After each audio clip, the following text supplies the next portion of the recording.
Right, welcome back. So we've got a beast of a mitre saw. Got this Milwaukee in.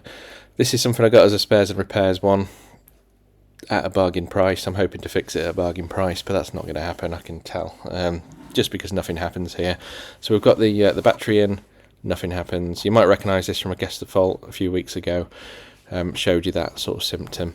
So get the top off here, and then we can start looking at what's actually wrong with this thing. Nothing at all happens, so I don't get a light, I don't get a little twitch of the blade, anything like that.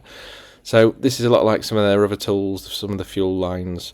It's got the field at the back, you can see, hopefully, in that sort of black shroud. It's got a standard switch. This is actually the same one as one of the circular saws, or a few of the circular saws. And yeah, the standard sort of cabling, which all the tools have, really. So as we go round, all I'm doing here really is the basics. I'm just checking for any loose cables. If there were loose cables, that'd be fantastic, because they're free. They're free repairs. It's a redo of those cables, resolder it, rescrew it, whatever it is. They're normally really good ones to find, but not going to be that lucky here by the looks of it. So this is going to be something different.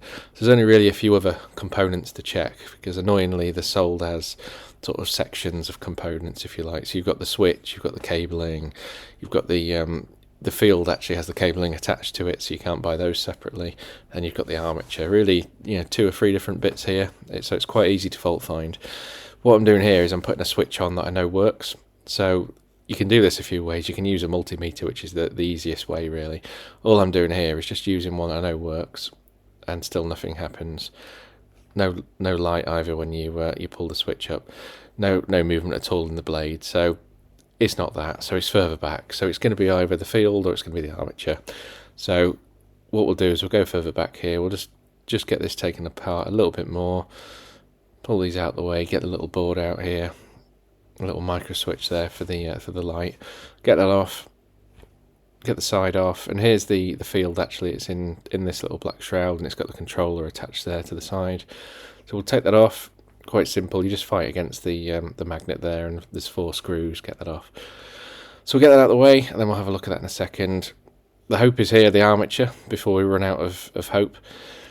This is still expensive in itself, but there's no damage, there's no oil, and it spins freely, and the blade spins perfectly well at the bottom. So really annoyingly, this is going to be the field. So this thing here, everything apart from the switch in my hand there, comes as one piece.